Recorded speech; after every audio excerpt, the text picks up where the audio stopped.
సభకు వచ్చాను, తాగుడు మానేశాను. నేను పచ్చి తాగుబోతుని. అయ్యగారు ప్లేయర్ చేసాడు, ప్లేయర్ చేస్తే ఏ తాగుడు లేదు, బీడి తాగుడు లేదు.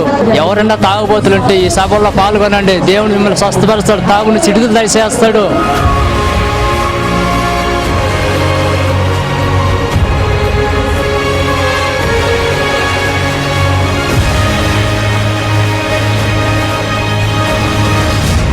ఏ రాష్ట్రం నుండి చూస్తున్నా, ఏ దేశం నుండి చూస్తున్నా, బెల్లంపల్లి పట్టణంలో 11, 12, 13 సభలకి రా.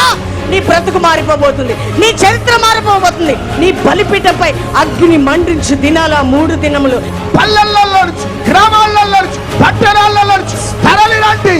ప్రభు రాకడ కోసం పరిశుద్ధాత్మ దేవుడు సిద్ధపరుస్తున్న దినాలే ఈ దినాలు.